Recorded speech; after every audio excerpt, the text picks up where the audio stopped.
Je me retrouve avec l'architecture templière. Pourquoi? Eh bien parce qu'on peut facilement détacher l'architecture templière d'un autre contexte d'architecture. Nous ne parlerons pas d'architecture, nous n'allons pas comparer les constructions templières. Ce n'est pas ça le but. Je vous en montrerai quelques-unes tout à l'heure pour se faire tout de même une idée de ce qu'est l'architecture templière, mais vue dans ce sens, dans le sens architecture, dans le sens construction. Hein, nous allons faire ça. J'en parlais tout à l'heure à mon ami François. Il y a un livre de référence, qui est une bonne brique, où un auteur, qui n'est pas compris comme un auteur a fait des études archéologiques, historiques sur toutes les constructions au Moyen-Orient. Construction templière. J'ai compulsé ce livre, il a été écrit en anglais, tout n'a pas été traduit, eh bien, ça va peut-être trouver ça très bizarre, mais ce livre a été écrit par Laurence d'Arabie. Cet homme a fait là-bas des enquêtes sur toutes les constructions en Russie. Et il a fait des conférences sur le sujet, mais il a surtout fait une étude archéologique sur l'architecture templière au Moyen-Orient. Donc nous ne ferons pas l'inventaire de toutes les constructions, mais je crois qu'il faut un petit peu insister et entrevoir quels sont les personnages qui ont construit les commanderies, tous ces endroits, ces chapelles également, ce tendre qui a travaillé, ce tendre religieux finalement, qui a œuvré pour les Templiers. C'est ça le but de ce qu'on va essayer de voir aujourd'hui. Alors, cet ordre a d'abord une mission. À l'origine, l'ordre va être conçu probablement par les Templiers, mais on ne sait pas trop. On connaît les relations entre cet ordre religieux et les Templiers, mais on sait peu de choses sur la fondation de cet ordre. Il y a un ordre religieux qui s'appelle les frères pontifes. Ces frères pontifes auront une mission première, c'est de construire des ponts. Vous allez dire, c'est banal, construire des ponts, hein, au XIIe, mais surtout au XIIIe siècle. Ça a l'air banal, d'où leur nom, frères pontifes. Le pontife, c'est celui qui relie une côte à l'autre. Hein, pour le pape, c'est la terre au ciel. Les fidèles qui s'adressent au ciel, eh bien, il est pontife, il doit relier. C'est ça la signification exacte. Hein, ça n'a pas toujours été bien suivi, mais n'empêche, c'est la signification, c'est l'explication du nom. Le pont est quelque chose de très important parce que l'ordre religieux va viser, dans un premier temps, les routes de pèlerinage. Imaginez-vous que ces routes n'ont pas eu de pont, elles existent depuis l'époque de Charlemagne. Il n'y avait pas de pont, il fallait passer une rivière, hein, ou des endroits aguets peut-être. Hein, dans un village, il faut passer généralement la rivière et arriver de l'autre côté. Il y a parfois des ponts en bois qui ne sont pas solides, ça existe, mais le beau pont comme nous le connaissons n'existe pas. Il y en a bien sûr eu à l'an 1000, mais évidemment c'était bien souvent construit assez négligemment et ces ponts ne tenaient pas. Donc, il y a une mission à remplir, un ordre religieux à créer, ce sera les frères pontifes. Ils ont une mission, construire les ponts, ces ponts sur les routes de pèlerinage, pour faciliter les pèlerins, pour arriver soit à Compostelle, soit à Rome, soit à Jérusalem. Voilà la mission première. L'ordre du Temple, parce qu'ils vont travailler essentiellement pour l'ordre du Temple, qui est essentiellement depuis le début jusqu'à la fin de l'ordre du Temple, donc c'est-à-dire ils travailleront au début du XIIIe siècle d'abord. L'ordre du Temple existe à Paris, c'est le siège, c'est comme un siège de banque, quoique les Templiers ont rarement été banquiers, ça c'est un détail. Il y a la commanderie principale, le siège du Temple se trouve à Paris. Il y a un truc que les rois de France ont mis au point, les rois de France qui savaient beaucoup de choses et qui travaillaient pour essayer de remplir leurs caisses, eh bien, ils ont aggloméré l'ordre du Temple, la commanderie principale, dans les murs de la capitale. Une commanderie templière ne se trouve jamais dans les murs d'une ville, toujours à l'extérieur. Ces gens ne veulent pas être surveillés, ils ont certains secrets, hein, ils veulent partir et qu'on ne les surveille pas, ils doivent faire un peu ce qu'ils veulent dans leur commanderie, donc ils doivent se trouver à l'extérieur d'une ville. Sauf à Paris, je crois que c'est le seul exemple. À Paris, Philippe Auguste a construit une enceinte, il a reconstruit une enceinte, bien sûr, en agglomérant d'autres quartiers de Paris, pour la bonne raison que le temple, maintenant, se trouve en plein cœur de Paris. Pourquoi? Eh bien, parce qu'il aime bien surveiller tout ce que font les Templiers, d'abord, et puis il y a surtout ses entrées et ses sorties, parce qu'obligatoirement, les Templiers doivent sortir par une des portes de Paris, dont on a droit de regard sur les transports, hein, sur les Templiers eux-mêmes, leur mobilisation éventuelle, les engagements dans le temps, eh bien le roi, lui, il surveille tout. Si vous allez à Paris, vous avez l'endroit, il ne reste plus que l'endroit où se trouvait le temple, Louis XVI a été enfermé, mais l'endroit existe, mais il y a uniquement quelques indications sur le sol, c'est tout. Il ne reste plus rien du temple. Donc, ailleurs, jamais de Templiers. Et j'insisterai 1000 fois, si on vous met hospice du temple, etc., ça n'existe pas. Sauf si vous êtes à l'extérieur de la ville, ça c'est tout différent. Il y avait des refuges quand même. Non. Même pas de C'est refuges. des refuges pèlerins. Oui, mais c'était...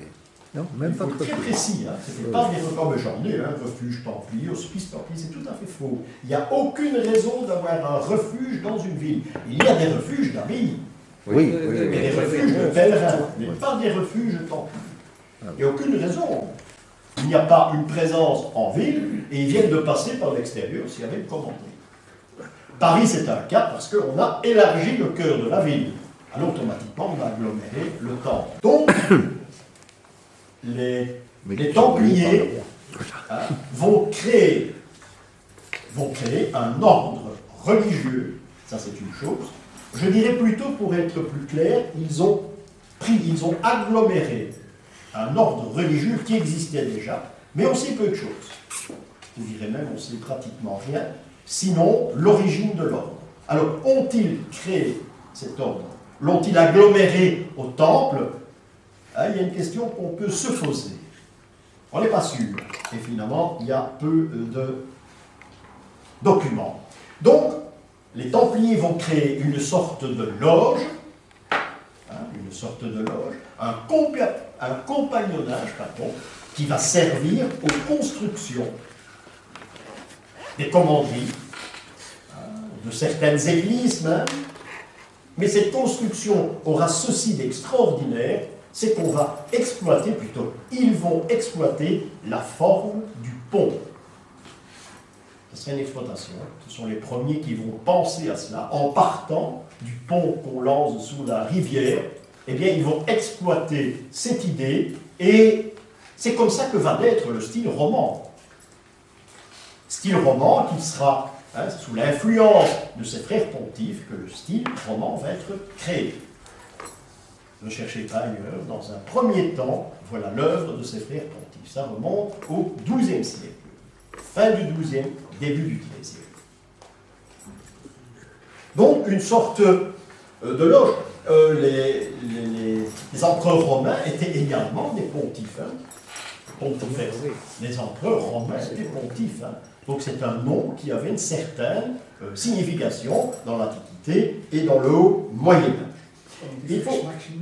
Pontifex Maximus. Il faut savoir une chose aussi, et ça c'est je crois la plus importante, les Templiers ne peuvent pas travailler la pierre. Un Templier ne peut pas porter de gants. C'est important ça. Il y a une autorisation, c'est s'il faut restaurer. Des restaurations urgentes par exemple, eh bien le Templier peut les faire. Pas obligé de faire appel à une corporation.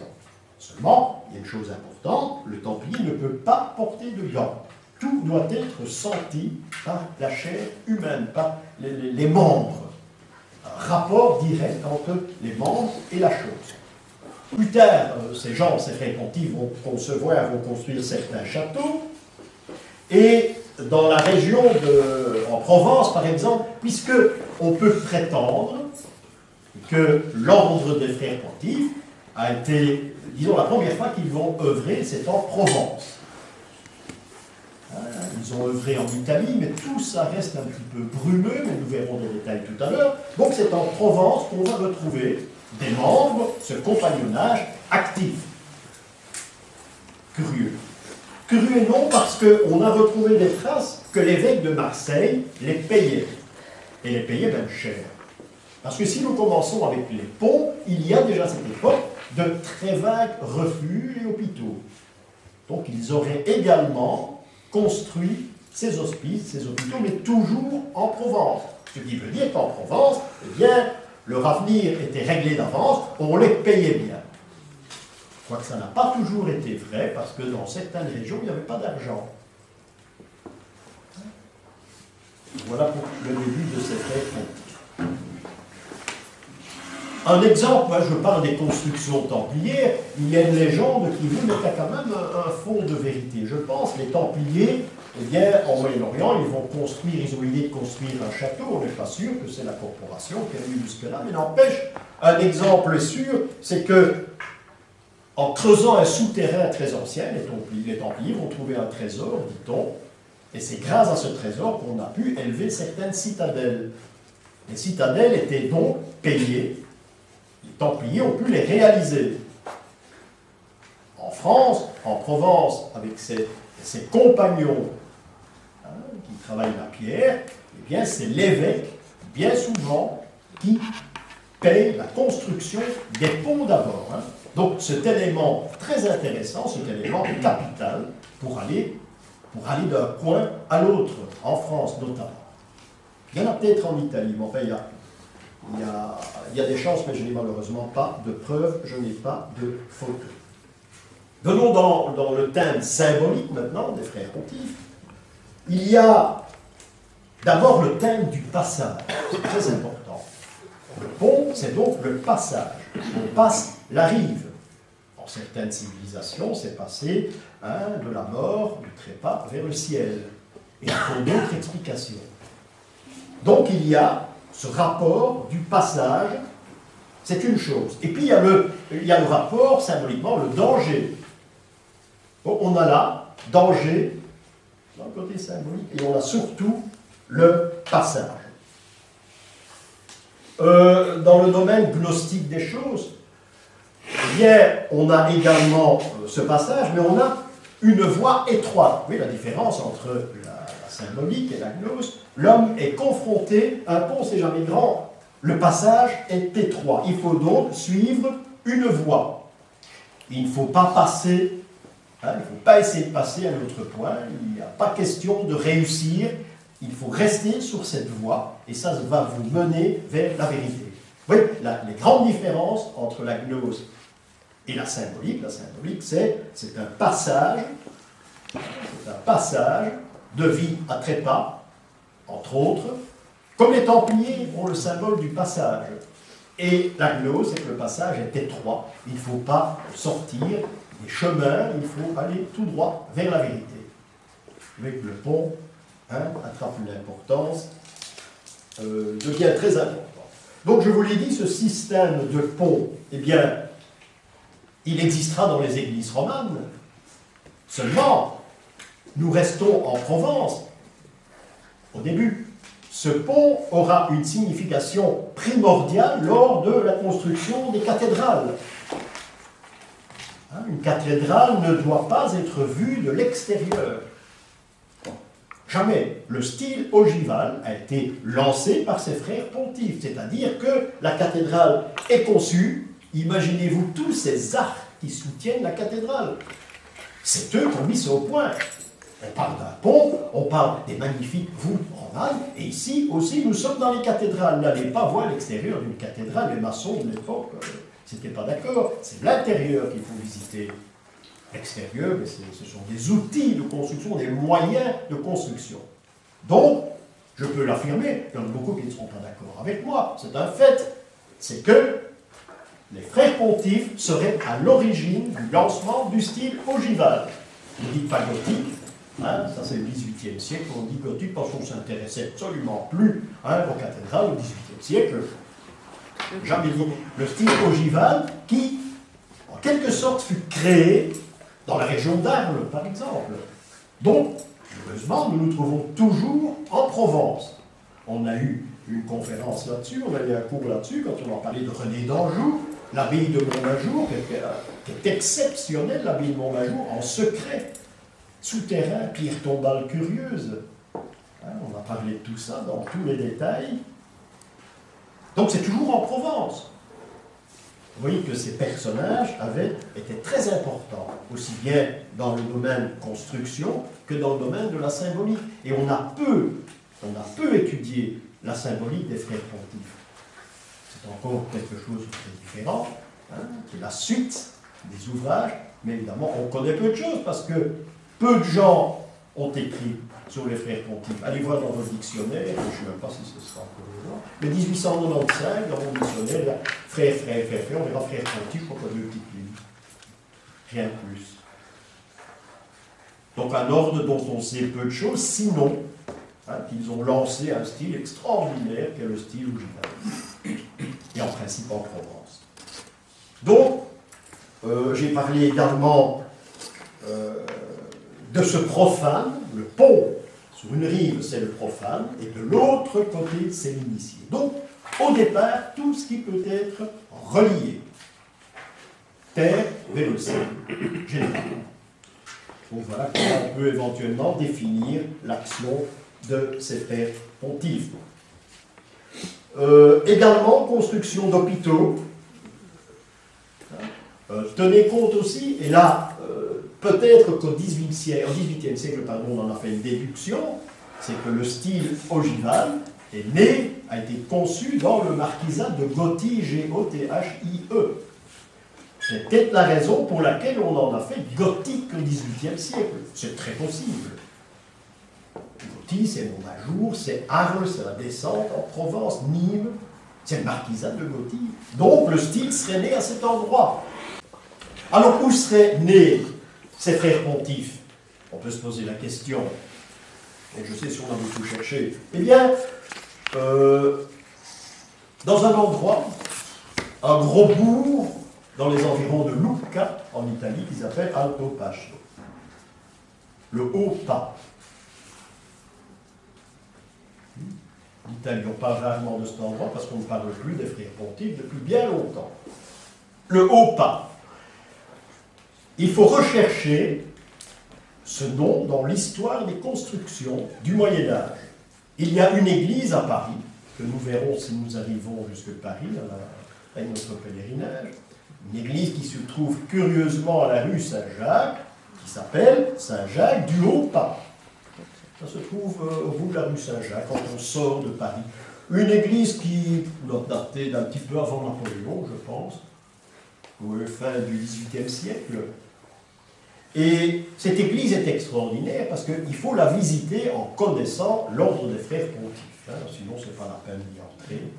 Et on verra des éléments, parfois une exposition même, qui vous apprend ce que c'était les constructeurs qui ont réalisé ces ponts, en France notamment. Église Saint-Jacques du Haut-Pas. Et curieusement, elle se trouve dans la rue Saint-Jacques, la rue que prenaient les pèlerins en se rendant vers Compostelle. Les noms des rues, c'est extraordinaire, on ne le dit pas assez. Des endroits où il y a un pont qui s'appelle le Haut-Pont. C'est pas courant, mais il y en a. À Bruxelles, à l'île Saint-Géry, il y avait le Haut-Pont. Hein? C'est une preuve concrète que les frères pontifes ont travaillé à Bruxelles. Ils ne porteraient pas ce nom, comme Haut-Pas, près de Lucca, où l'ordre est né. Donc, Haut-Pont, c'est important, si vous traversez Haut-Pont. C'est un pont au style d'Odal. Hein? Il y en a encore à Delft, d'ailleurs, c'est très dangereux de passer en voiture. Je ne sais pas si les frères pontifes ont œuvré à Delft, mais n'empêche, il y en a quelques-uns. Donc c'est un petit peu en Dodane, mais ça descend de l'autre côté, très dangereux d'ailleurs pour le charroi. bien souvent ils sont interdits, mais au centre de Bruxelles, il y avait un haut pont. Ce qui fait dire qu'à Bruxelles, il y avait une communauté qui a œuvré Bruxelles dans les environs également. Mais, encore une fois, il y a peu de traces, sauf une, et là je tape sur la table, qui a donné naissance chez nous à une église, nous verrons tout à l'heure, qui est très connue, où tous les éléments de cette confrérie s'y retrouvent. Dans l'histoire de Bruxelles, malheureusement, on ne parle jamais de ses compagnons, de ses frères pontifes. Donc, ils seront chargés également de construire un chapelet de confrérie. Il est difficile de les attribuer à une catégorie de frères pontifes, parce qu'ils allaient partout. C'est très difficile, parce qu'on ne parlait pas. Vous ne verrez jamais dans un livre un architecte qui a œuvré à une commanderie. Ça n'existe pas. Donc, d'office, elles sont attribuées aux frères pontifes. Elles ont toujours le même style. Les époques sont un peu différentes, quoique ce style a brillé au XIIIe siècle, pendant tout le XIIIe siècle, mais on verra jamais une indication, peut-être ce qu'on appelle maintenant un logo, un signe. Il faut rechercher, ça c'est les commanderies, il en reste peu de choses, mais il y a un signe qu'il faut trouver. Nous parlerons de cela en détail tout à l'heure. Donc, le but, c'est également de relier la Provence à Jérusalem. Pourquoi pas? La route va direction Provence, direction Jérusalem. Ça a été prouvé. Donc, dans un temps, les frères pontifes vont créer les routes, et dans un autre temps, les Templiers vont les surveiller, vont protéger les pèlerins. C'est curieux. Vous verrez toujours une relation parfois très étroite entre Templiers et frères pontifes, entre ces bâtisseurs. Très intéressant. Il faudrait faire un autre travail là-dessus, en recherchant nos commanderies et aller sur place voir ce qui reste de ce compagnonnage religieux. Les voies d'accès ont été bien sûr établies par ces frères pontifes, des voies d'accès qui n'existaient pratiquement pas. Ce n'était pas balisé comme maintenant. On évitait de passer par des endroits dangereux, les pèlerins se faisaient détrousser à tous les coins de rue, malgré qu'ils n'avaient pas grand-chose. En fait, ne fût-ce qu'un chapeau, ça les arrangeait, ça arrangeait certains. Donc c'était un métier à risque. La route principale que les frères pontifes, ils ont travaillé sur la route qui allait à Jérusalem. La route passait par Saint-Gilles-du-Gard. Très intéressant, Saint-Gilles-du-Gard, un pays. Un pont Saint-Esprit également, qui se trouve pas loin de là. Il fallait traverser, les pèlerins devaient traverser ce pont. Évidemment, plus tard, il y a eu du charroi, les ponts ont été transformés, ils ont été élargis. Le charroi pouvait passer par ces endroits aussi. Il n'y avait plus de détours à faire. Donc, il y a également des ports templiers. Parce qu'on va abandonner la route à un moment donné, à Hyères, par exemple, dans le midi de la France, près de Toulon, là-bas également, je ne reviens pas sur le nom, mais ça fait rien, près de Toulon, il y avait également un port templier. On prenait la mer à ces endroits. Bon, la route nous menait à un endroit précis, et puis là, on prenait le bateau. Les Templiers avaient également leur marine. C'est des choses qu'on écrit très peu. On écrit beaucoup de choses sur les secrets de la famille, mais sur les façons de ces gens, la façon qu'ils vivaient, on n'en parle pratiquement pas. C'est très rare. Et je crois qu'il y a un travail également à faire sur le sujet.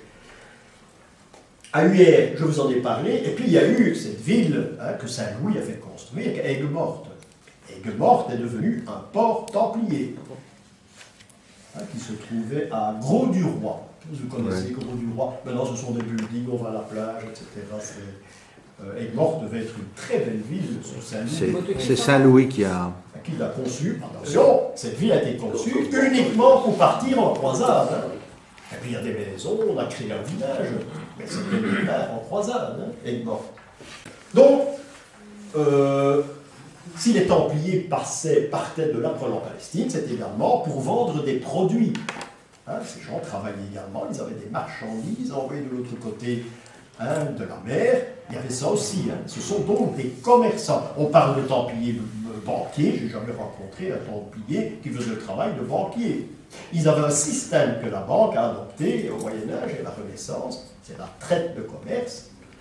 Vous donniez, je ne sais pas moi, 100 000 écus à un templier qui est à Marseille, et bien ces 100 000 écus, vous les retrouvez en Égypte, au Caire par exemple.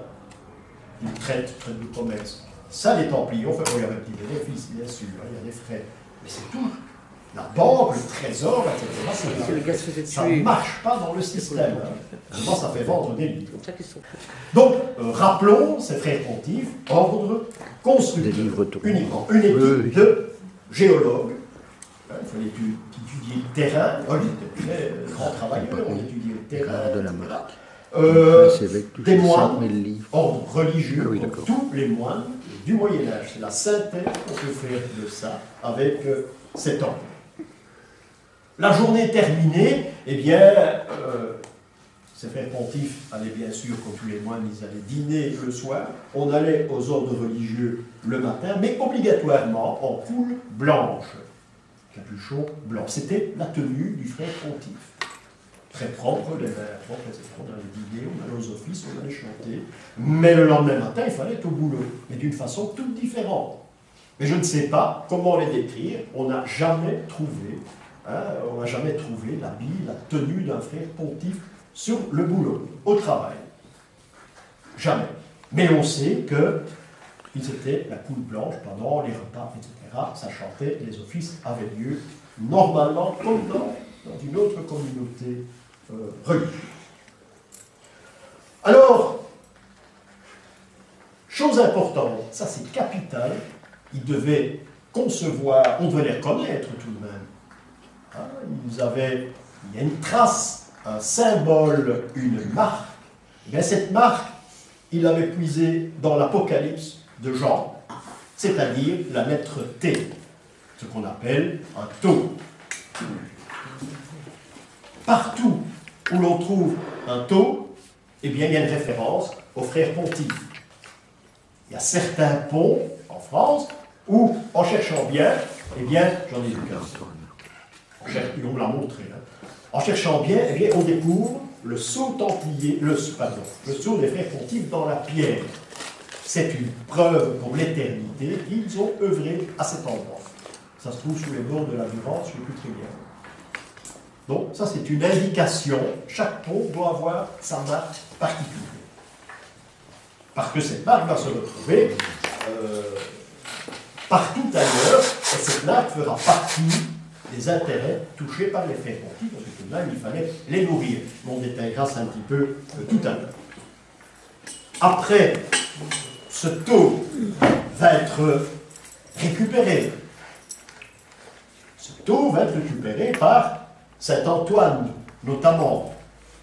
Et l'ordre que vont créer ces frères pontifes, ce seront les Antonins. Parce qu'à une époque, ils ne vont plus pouvoir construire ni des ponts. Pourquoi? Mais parce qu'ils ont construit les commanderies templières. Alors, le problème, ils doivent donc être bannis.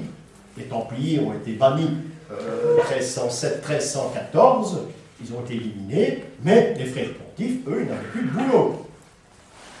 Plus de boulot, j'exagère, mais c'est un peu comme les chats dans les commanderies. On a étranglé tous les chats qu'on rencontrait. Pourquoi? Ce sont les Templiers qui ont ramené les chats du Moyen-Orient. Donc, plus question de chats au Moyen-Âge. Donc, ici également, les frères pontifes doivent être condamnés. Ils vont être très malins parce qu'ils vont se dissoudre dans un nouvel ordre religieux qui seront les Antonins. Les Antonins, eh bien, ils présentent également ce thé, ce tau de Saint-Antoine, que nous retrouvons déjà à de nombreuses reprises et encore de nos jours, même parfois discrètement.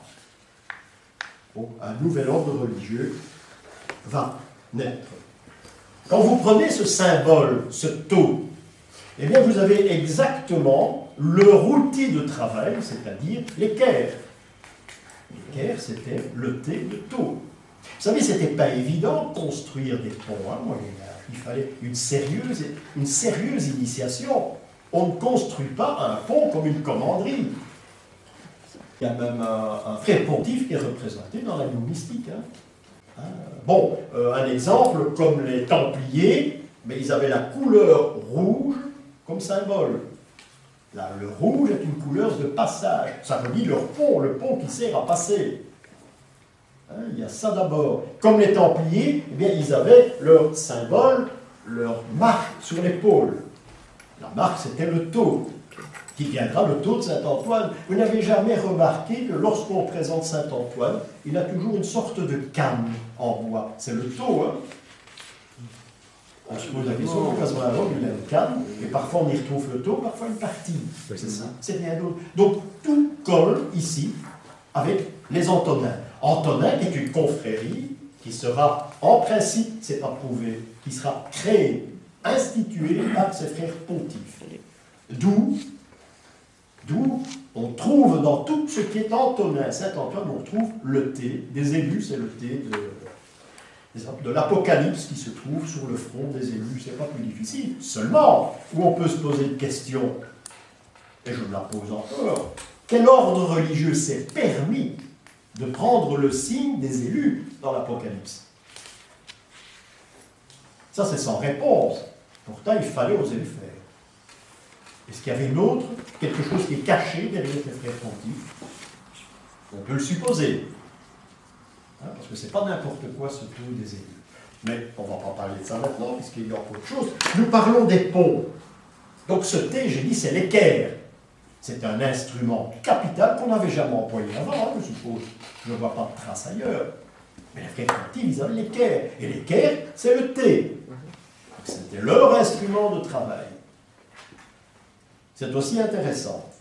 Alors, ils avaient un patron. Ils en avaient deux. Mais par contre, ils avaient un patron qui est très intéressant. C'est Saint Christophe. Saint Christophe, c'est l'élément de la grandeur. Et l'élément du passage également, Saint Christophe. C'est un pont à lui seul. Il traverse d'une rive à l'autre. Il mène de la terre au ciel. C'est la raison pour laquelle, plus maintenant, mais jadis, on trouvait en dessous de la statue, qui est toujours immense d'un Saint-Christophe, eh bien, on y trouvait des bougies. Et on allait à l'endroit où se trouve Saint-Christophe pour espérer avoir une bonne mort. C'est important aussi dans l'élément des frères pontifes, ce Saint-Christophe, donc patron, pas patron des ponts, hein, parce qu'il est venu beaucoup plus tard celui-là, mais Saint-Christophe, c'est celui qui passe. Et pour montrer son importance, il a Jésus sur les épaules. Remarquez des représentations de Saint-Christophe. Il y en a énormément. Mais quand c'est une peinture qui représente la scène, Christophe qui change de rive avec Jésus sur les épaules, il y aura bien souvent un petit moine à côté de lui. Et qui bien souvent a une lanterne. Et on dit, bon, il cherche la lumière. Moi, je veux bien, mais je ne vois pas le rapport que ça avec Saint-Christophe. Non, il s'agit d'un frère pontife qui est représenté. C'est lui qui se trouve au pied de Christophe qui va passer, qui va faire office de pont en quelque sorte. C'est un petit moine qu'on retrouve dans Limbourg, là, comment ça s'appelle cette église où il y a les fresques? Zepperon, oui. Et bien il y a un grand Saint-Christophe, il y a un petit moine avec une lanterne. C'est un frère pontife qui est représenté. C'est un rappel. Saint-Christophe fait exactement les mêmes gestes que ses bâtisseurs de ponts. Tout est réuni. Donc le moine est également quelque chose d'important. À la grande place de Bruxelles, il y a une représentation d'un moine. Je pense. Ils sont deux. Et dans l'alchimie de la grande place, on prétend que c'est le moine et l'anti-moine. Je crois qu'il y a quelque chose d'autre. Il y a quelque chose d'autre à trouver dans ces deux petits moines qui sont présentés sur les façades. Donc symboliquement parlant, ces frères pontifes, ce sont des gens extrêmement intéressants. J'ai parlé de ponts qui tombaient en ruine. Les frères pontifes ont essayé de conserver, de consolider, c'était le fameux pont du Gard, qui lui existait, c'est du dur. Seulement, il n'y avait pas moyen de travailler avec le pont du Gard, parce qu'il commençait un petit peu... et puis ça emmenait l'eau à Nîmes. C'était une voie qui transportait de l'eau, ça devait être très humide. Il y a eu des restaurations maintenant, sous Villeneuve-le-Duc, on a recimenté tout ça. Mais au Moyen-Âge, par exemple, bien, ça tombait un petit peu en morceaux. Mais les frères pontifes n'ont pas mis la main à ce chef-d'œuvre romain parce que ça servait à envoyer de l'eau à Nîmes, entre autres. Hein, donc là, on n'a pas exploité. Ils ont également construit ce fameux pont d'Avignon, hein, sur lequel il est impossible de jouer dans l'océan, enfin ça c'est autre chose. Hein, le pont d'Avignon, pont Saint-Bénézet, hein, qui était uniquement réservé aux cavaliers. Les piétons ne pouvaient pas passer ce pont. Hein, c'était uniquement réservé aux cavaliers. C'est un titre de, je ne veux pas dire de noblesse, mais en fait c'est quelque chose de plus. Hein, qu'un paysan, qu'un serf, c'est un cavalier. Hein, et cela est autorisé de passer le Rhône. Donc, pont Saint-Bénézet. Il y a une petite chapelle sur le pont qui est consacrée à Saint-Nicolas. Hein, on ne peut pas dire pourquoi. Saint-Nicolas, c'est le patron des alchimistes, enfin ça c'est autre chose. Patron des marchands, maraîchers. Peut-être rapport au Rhône, parce qu'il est le patron des navigateurs. Peut-être. Mais tout ça reste très mystérieux. On ne peut pas taper le poing sur la table et dire, bon, mais c'est comme ça, c'est pas autrement. On a dit que ce Saint-Nicolas était un des patrons des Templiers. Je crois que c'était un peu léger. Pourtant, celui qui me l'enseignait, il le prétendait. Alors, on ne devait pas marcher sur le plate-bande d'un autre, on l'a dit. Mais ça n'a pas été, malheureusement, ça n'a pas été prouvé. Les frères pontifes ont travaillé à bons pas également, en Provence. Hein, ils ont construit un hôpital notamment.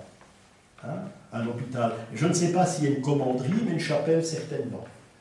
Une chapelle certainement. Où l'on retrouve bien souvent un rapport avec les Templiers.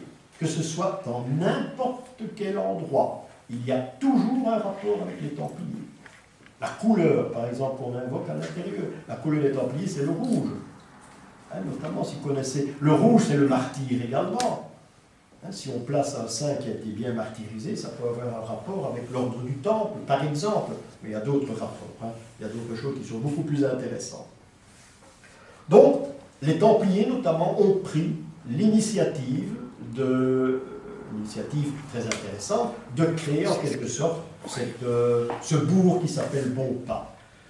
Donc ça les intéressait en même temps. Je crois que les commanderies, dans la région, il y a beaucoup de commanderies, mais on en trouve peu, et peu de vestiges également. Dans la région de la Drôme, notamment, hein, qui est un petit peu plus haut que la Provence, mais il paraît qu'il y avait beaucoup de commanderies, mais on n'en trouve aucune. Pourquoi les frères pontifes ont travaillé en Provence? Parce que les crues du Rhône, c'était pas triste. Hein, hein, je crois qu'ils ont tout de même travaillé, ils ont beaucoup travaillé dans la région. Un détail aussi qui est important, lorsque les frères pontifes vont créer un pont, eh bien, ils y indiqueront une marque avec ce taux, bien sûr. J'en ai vu qu'un seul dans ma vie, hein, mais il existe en Espagne. Il y a également des réalisations des frères pontifes en Espagne. J'en ai vu encore quelques-unes en passant sur le chemin du pèlerinage. C'est un gros T, hein.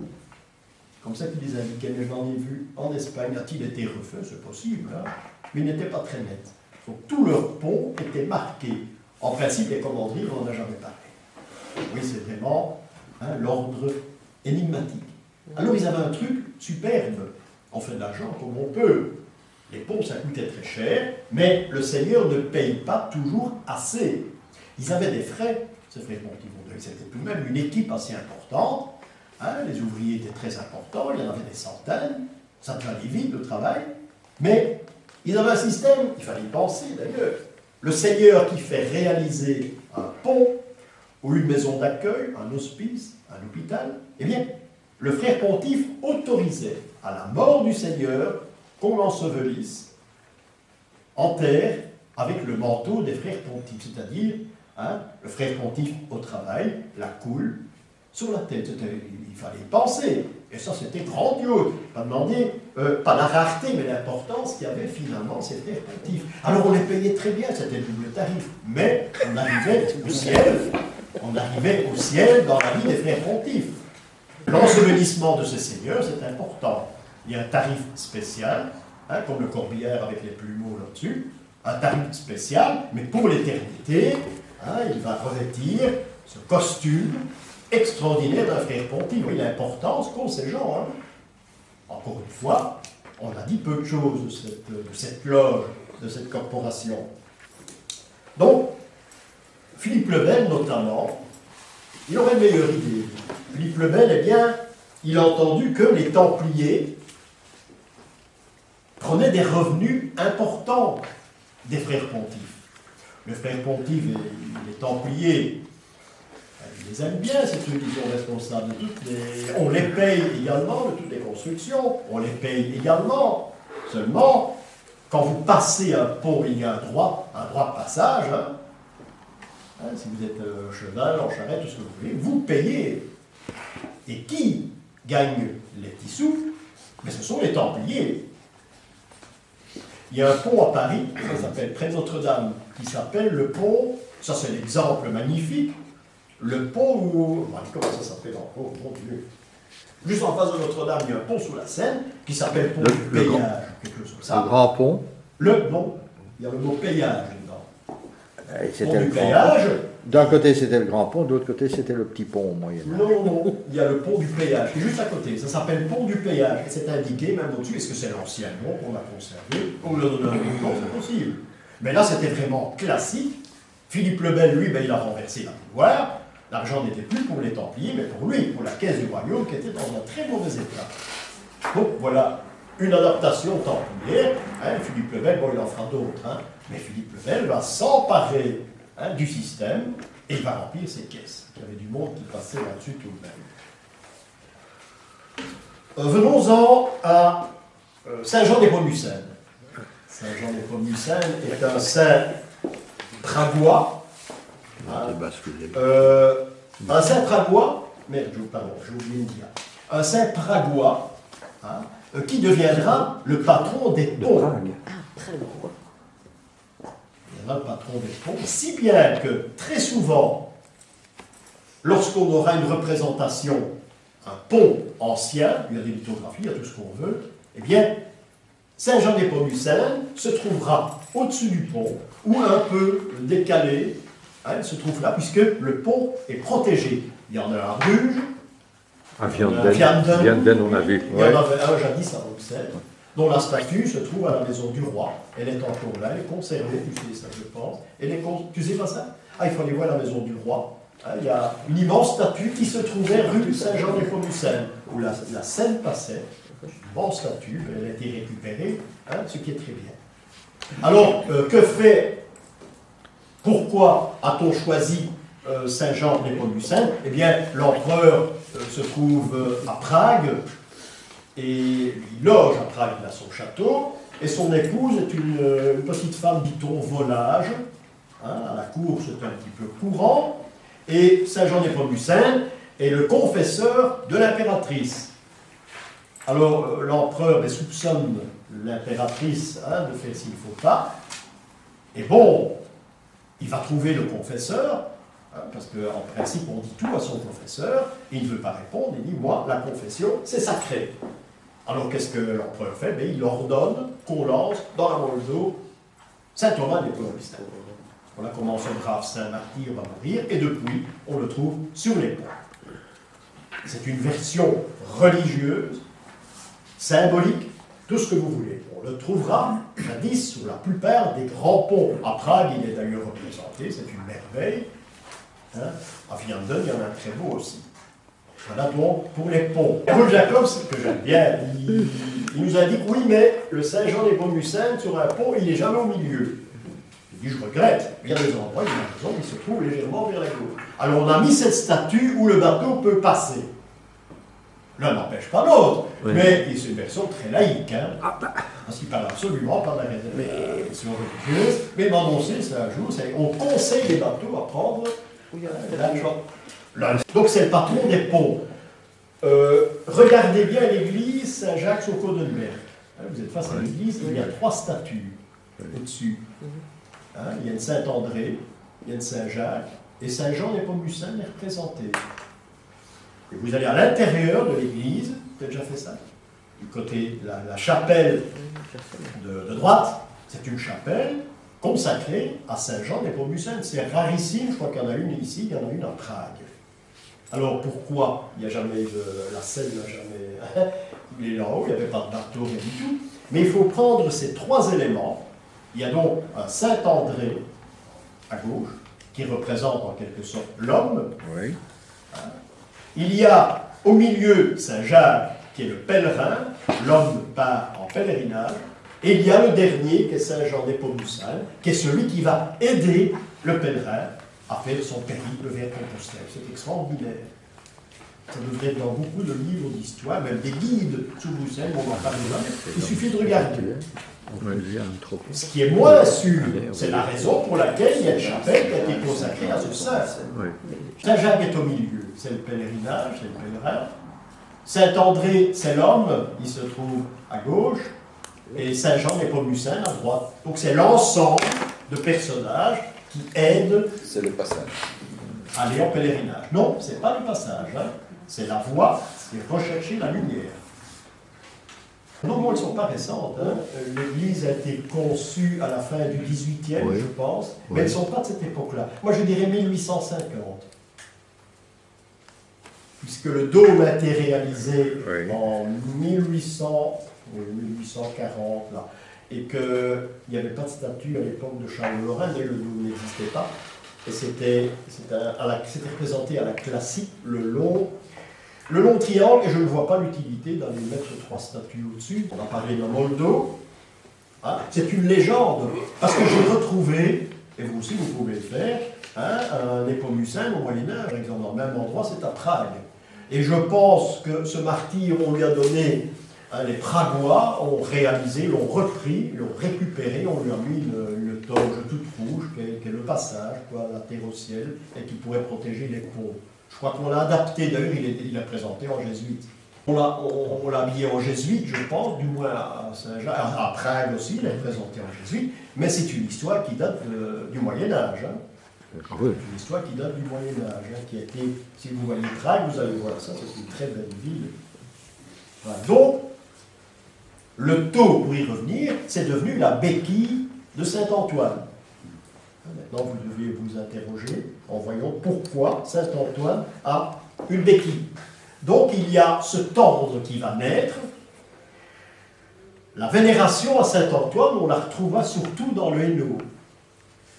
Les Antonins ne vont pas naître, je ne pense pas, mais se trouveront dans le Hainaut.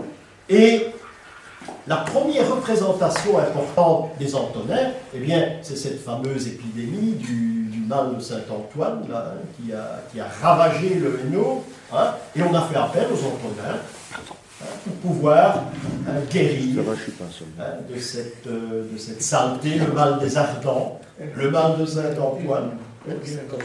L'ergotisme, oui, c'est cette saloperie qui était dans le pain qu'on mangeait, mais c'est une sorte de lèpre, hein, oui, ce mal de Saint-Antoine. On a l'estomac qui... Ah oui, c'était quelque chose d'épouvantable. Donc cet hommage à Saint-Antoine, à des endroits, c'est pas difficile, s'il y a plusieurs Saint-Antoine dans une région, c'est un endroit qui a été particulièrement touché par l'épidémie.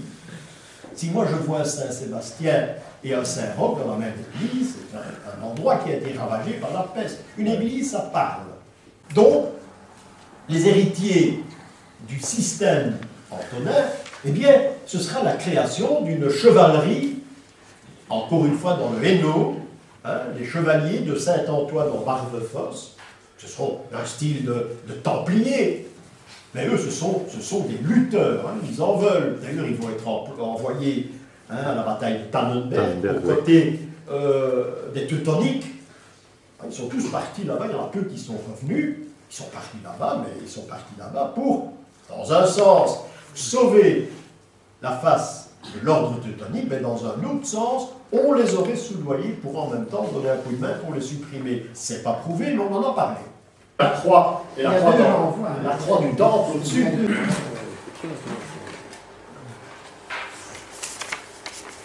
C'est une église en Espagne, hein, où nous avons, c'est une église qui a été probablement conçue par les Antonins, et on a ici la marque, à nouveau, du sceau, on a la marque du tau de Saint-Antoine. Voilà donc. Il y a différents ponts en Espagne. Ah oui, et j'en ai traversé. Et j'en ai traversé. Mais souvent, une arche. et parfois 3. Et il m'est arrivé, à 2 reprises, d'avoir un village où dans le blason du village, eh bien, il y avait un pont. Souvent, ils ont dans leur nom Pontemoro, qui est un village au nord de l'Espagne. Eh bien, il y a 3 arches dans le blason du village. Donc il y a souvent une trace. Pourquoi? Mais parce qu'on sait toujours que les ponts, c'était quelque chose d'extraordinaire en avoir un dans sa ville ou dans sa bourgade. C'est ça qui est important. Ah voilà, cette fameuse église Saint-Jacques du Haut-Pas, à Paris. Le style est très différent. Le style est très différent. C'est un style classique. Oh, je crois que c'est presque du Louis XVI, le bas. Le haut interfait, le bas, disons que c'est du Louis XVI. Ici, c'est-à-dire milieu, presque à la fin du XVIIIe. Donc, Saint-Jacques, pèlerinage, au pas, alto passio. On a vu en Italie.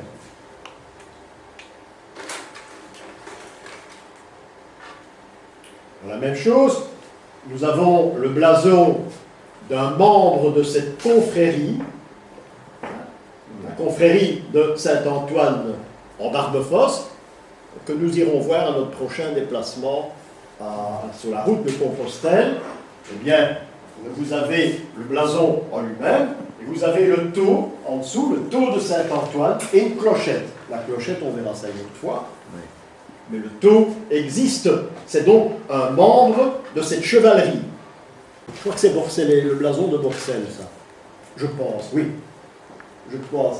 Et des fers de moulin, je passionne toujours pour les fers de moulin. Bon, c'est une coquetterie, c'était le blason de la famille. Je n'ai pas trouvé tout seul. Et je regarde généralement où se trouvent les fers de moulin. Il y en a surtout en Hollande et à Tournai. À Tournai,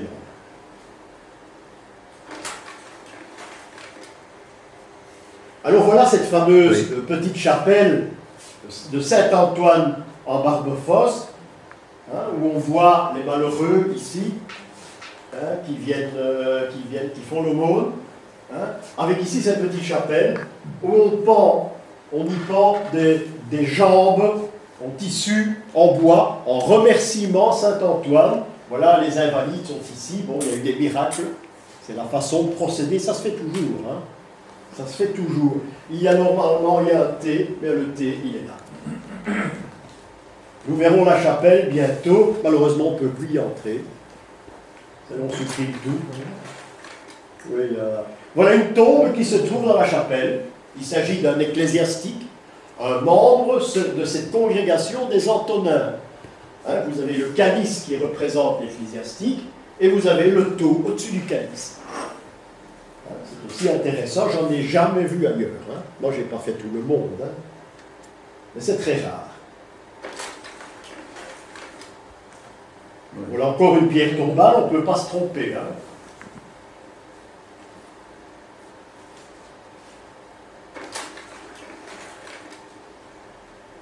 Alors voilà Saint-Antoine qui se trouvait à Soigny, dans la collégiale.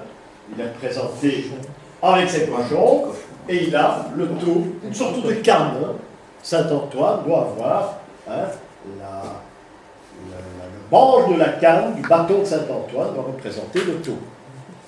C'est un peu caché ici, probablement qu'on ne savait plus ce que c'était. Remarquez en passant que ce ne sont pas des cochons, ce sont des sangliers sauvages. Il n'y avait pas de cochons à cette époque.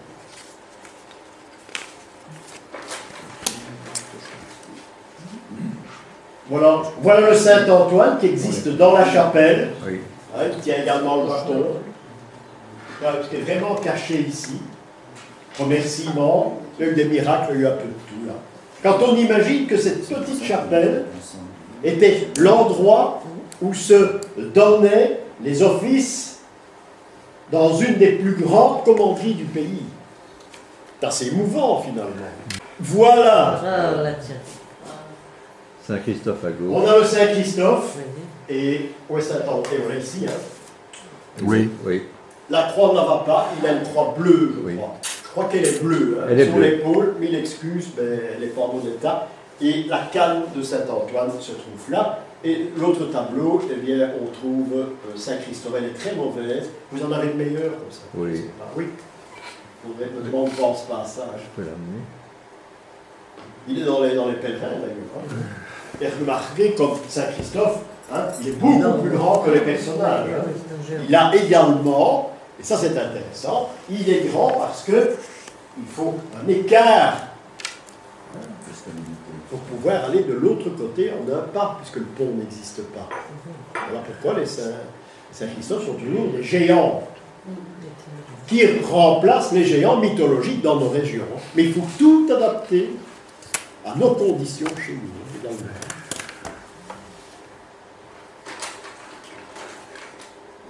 Alors, je ne l'ai pas dit. Tout comme les Templiers, les frères pontifes ont un symbole. S'ils ont le tau, s'ils ont Saint-Christophe, pour se rallier aux côtés templiers des choses, eh bien, ils ont ce sigle templier qui est l'Agnus Dei, c'est-à-dire l'agneau qui tient le fanion de l'Église, avec la croix pâtée des Templiers. C'est également un symbole qui est le seul symbole templier. Hein. Il n'y en a pas d'autres, cherchez pas. Il n'y en a pas d'autres. Hein. On écrit des bouquins, les symboles templiers, je me demande ce qu'ils font, j'en ai jamais lu, mais je me demande de quoi on parle dans ces livres. Hein. J'ai présenté à un éditeur mes manuscrits, le manuscrit en 10 chapitres importants sur l'ordre du Temple. J'ai même appelé ça héritage templier. Il n'y a personne qui veut l'éditer, hein, parce qu'il n'y a pas de mystère.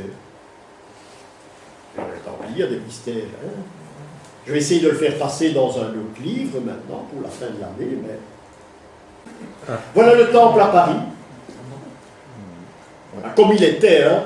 Là, je crois que c'était un petit peu plus large. Enfin bon, c'est là que Louis XVI a été enfermé. Après ça, la fuite de Varennes. Ceci, c'est à Wavre. Oui. Wavre, l'ancienne commanderie. Et parfois, il reste une chapelle. On en verra. Mais souvent, ces possessions, ces temples ont été, ou plutôt achetés, les possessions ont été achetées, et on a transformé ça en usine agricole, je dirais. Donc, c'est devenu des fermes qui croient là-bas, on ne sait pas bien lire ce qu'il y a dessus. Mais à Wavre, on a conservé ce qui est, c'est une exploitation agricole, mais qui existait déjà à l'époque des Templiers. Parce qu'il fallait élever des moutons, pour plusieurs raisons. Ah, il y avait des moutons en tous les sens, il n'y avait que ça. Moutons blancs, eh bien, pour la laine servait à faire les manteaux du temple, du moins les nobles du temple. Si vous n'étiez pas noble, roturier, vous pouviez être chevalier du temple, mais vous deviez avoir une cape et un habit noir. Voilà pourquoi il y avait il devait y avoir des moutons noirs. Ça devait exister, ça. Voilà. Et puis ils devaient manger du méchoui, hein, parce qu'ils doivent s'habituer au régime du Moyen-Orient aussi. Un templier devait dormir dans son manteau, il n'avait rien d'autre. Hein. Ça ne devait pas sentir bon tous les jours. Hein. Ce sont des soldats, hein, c'est rien d'autre. Hein. Et voilà la petite chapelle. C'est tout ce qui reste de la commanderie de Wavre.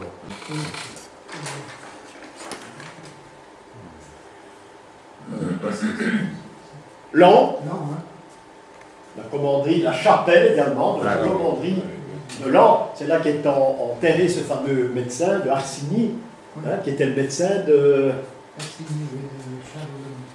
Charles VI.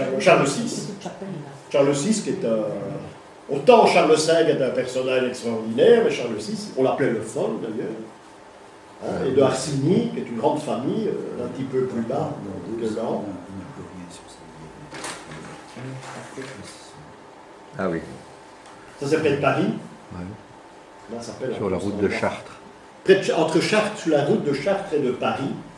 Malheureusement, c'est devenu un centre culturel, bon, j'appelle culturel, hein, il y a des après-midi de bridge et tout des students, pardon. Excusez-moi. Je ne dis pas mes origines, moi. On joue aux échecs, etc. Bon, c'est un petit peu perdu de sa valeur, mais le bâtiment extérieur a été bien restauré.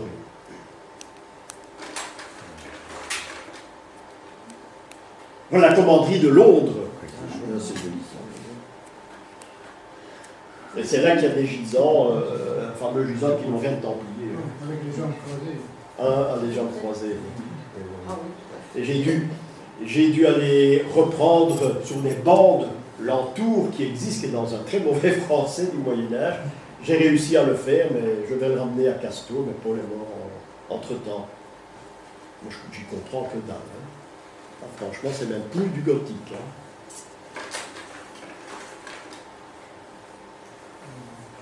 C'est à Zierikzee, en Hollande, l'ancienne commanderie, oui, un bâtiment de la commanderie. C'était beaucoup plus grand, hein, mais un bâtiment qui a été conservé. Donc, en principe, les Templiers ne pouvant pas œuvrer, ce sont les frères pontifes et leurs corporations qui ont élevé toutes ces commanderies.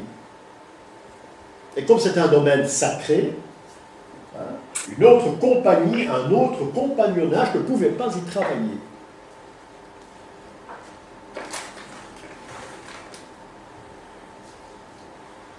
Ça, c'est la commanderie d'Ypres. Ils ont reconstitué, mais très bien. N'oubliez pas qu'Ypres a été complètement détruite pendant la guerre de 14. Hein. Il n'y avait plus grand-chose à Ypres. Hein. Ces commanderies sont quand même en ville, c'est ça? Oui, c'est vrai. Ah, mais oui, mais attention, il faut entendre par ville qui a pas une enceinte obligatoirement, mais un endroit qui est réservé à toute l'administration de la ville. Ici, nous sommes en dehors du circuit administratif de la ville. Hein. Il y a l'affaire des chats à Ypres aussi. Hein.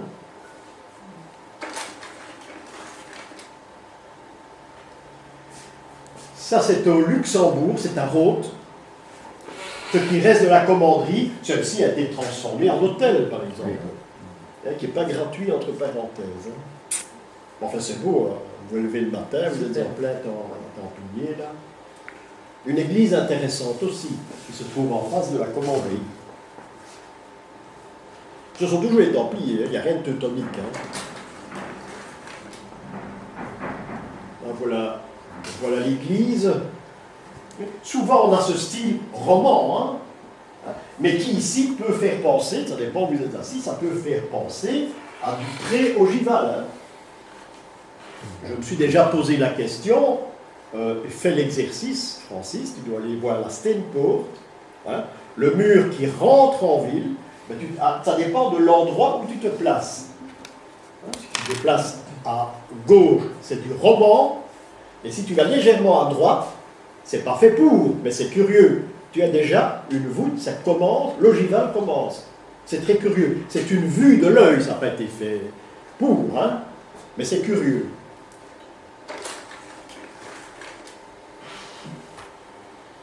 Ah, ici, c'est Éterpigny. Ça n'existe plus.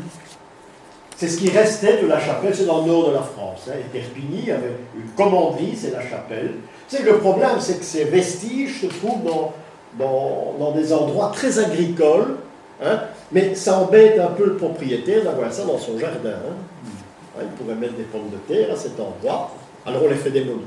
C'est vraiment dommage. Hein. C'est vraiment dommage. Je crois qu'il y avait encore une piscine ici, pour que le prêtre puisse laver les mains à l'office. Ben oui, ben, moi j'y étais 2 fois. Voilà ce qu'il en reste, c'est fabuleux. Hein, ça. Mais c'était tout de même important. Hein.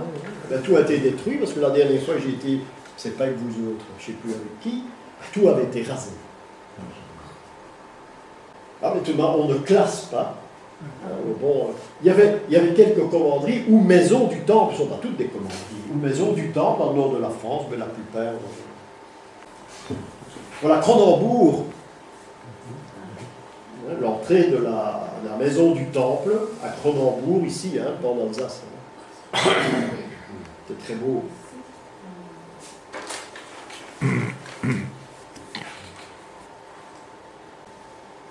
Je me demande si c'est pas Tournai. Tournai, je dis bien. Saint-Léger, je pense que c'est ça. Il y avait une belle commanderie à Saint-Léger, à quelques kilomètres de Tournai. D'abord, il y avait toute une ferme. Et en principe, ça doit encore exister. Vous imaginez comme c'est criminel d'aller démolir ça. Hein. Et pourtant, ça se fait couramment. Pour ma part, c'est Saint-Léger, près de Tournai. Saint-Léger, on allait pour les yeux. Saint-Léger, oui, Saint-Léger. Oui, on allait pour les yeux, Saint-Léger. Saint-Léger était sabotier. Et bon, il a eu des problèmes. Il est considéré comme martyr parce que c'est avec l'instrument on évite les sabots qu'on lui a crevé les yeux. Ah, mais oui, ça arrive. Hein. Et il devient patron des sabotiers dans la région. Hein. Et en même temps, les aveugles, les gens qui souffrent des yeux, conjonctivite, etc. Il y a deux rapports. Et en même temps, il y a le troisième qui est intéressant, c'est qu'on est certain que c'était une région où on fabriquait des sabots en quantité. Et qu'on joue sous 3 tableaux. Maintenant, pour moi c'est Saint-Léger. Oui, c'est Saint-Léger. On a vu ça. Ça c'est Coulommiers. Elle est belle, hein?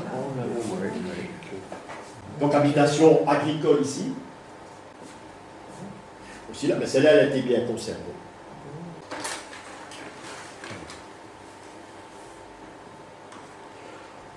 C'est Bruxelles, mais c'est anonyme, c'est un dessin qui doit dater en principe du XVIIIe siècle. Et c'est un dessin unique parce qu'on a ici une représentation de ce qui reste du haut pont. Donc le haut pont existe.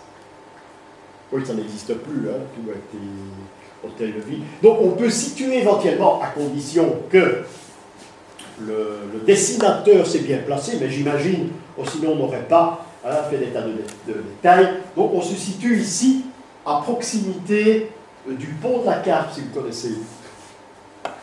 Non. Attendez, vous avez le marché Saint-Géry. Il y a un coin du marché où il y a une grande plaque où on a gravé ce qu'il y avait ici avant. Donc, les frères pontifes ont œuvré à cet endroit. Seulement, on peut se poser une question. Ils ont travaillé également à Bruxelles, mais où se sont-ils installés pendant qu'ils étaient chez nous? Ça, c'est pas évident. C'est pas évident du tout, parce que si on n'a pas le nom d'une congrégation, parce qu'ils sont en fait passés, si on ne sait pas d'où ils viennent, où ils vont, eh bien, on a peu de traces. Alors il faut chercher dans des endroits un peu plus spécialisés.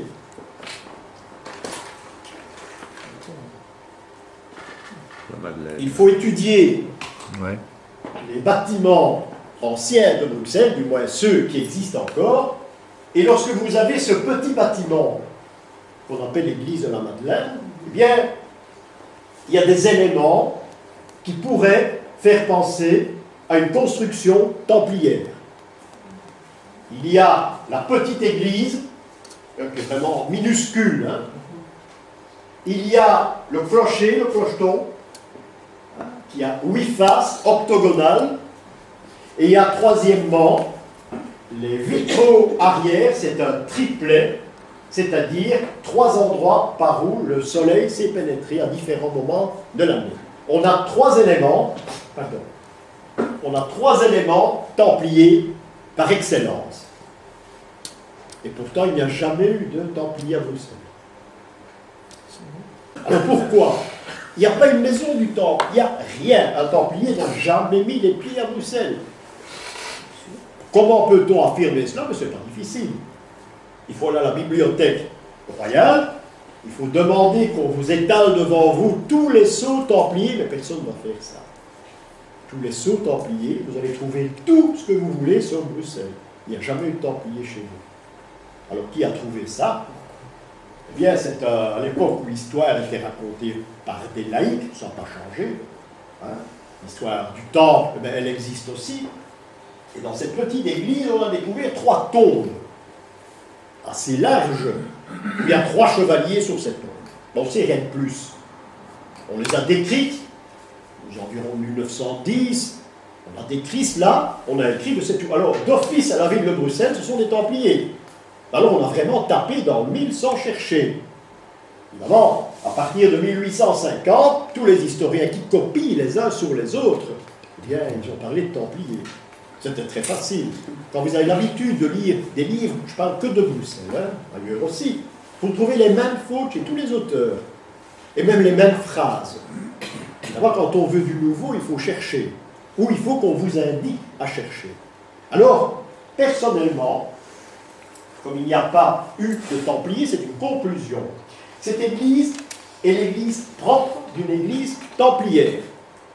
J'imagine que cette congrégation des Templiers avait une maison à l'arrière, où il y a maintenant un parking.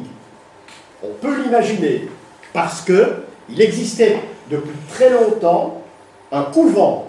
C'était peut-être le plus vieux de Bruxelles. Il se peut que ces frères pontifes qui ont œuvré chez nous ont peut-être construit ce couvent. Là, je blance, peut-être, mais ils l'ont occupé. Il faut savoir qu'à la fin du XIVe siècle, début du XVe, les frères pontifes ont été poursuivis. Ils avaient travaillé pour l'ordre du Temple, l'ordre a été dissous. Seulement, ces maîtres, ces apprentis, ces compagnons maçons, il faut bien les caser quelque part.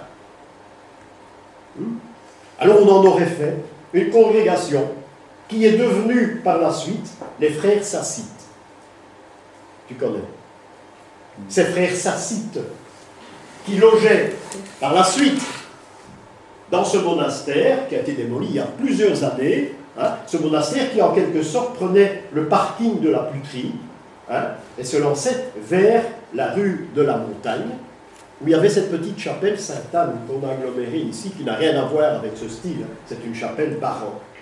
Les frères Sassites existent, on les appelle les frères Sachet, également. Pourquoi? Eh bien parce qu'ils étaient habillés comme des clodos, on dirait maintenant, malpropres, sales, la sale barbe, ils allaient mendier partout, mais vous imaginez qu'un ordre religieux comme cela, dans cet état, qui mendiait avec un sac, on les appelait les frères du sac, eh bien, ils recevaient d'office de l'argent. Ça n'a pas changé non plus. C'était des mendiants, quoi ne faisaient pas partie, j'imagine, d'un ordre mendiant, mais n'empêche. Ce sont des sortes de franciscains. On peut imaginer que ces frères Sassites auraient occupé le couvent où se trouvaient ces fameux frères pontifes. C'est possible. D'un autre côté, on peut penser également qu'ils auraient occupé un couvent à la place Saint-Géry, qui existait près des Riche-Clair. Les frères de la vie commune. Les frères de la vie commune. Je crois que c'est un exemple assez extraordinaire d'une conception, d'une église, d'une chapelle, exactement se basant sur les constructions des frères pontifes. Parce que tout s'y trouve. Et alors il y a le Haut-Pas, qui existe de nombre, comme l'église à Paris, comme Alto Passio, près de Lucca. Voilà, ici vous en avez encore une représentation. Ce clocheton, 8 côtés, tout le reste est beaucoup plus récent. Puis elle a été très bien restaurée. Mais cette église est minuscule, c'est une chapelle de Templiers.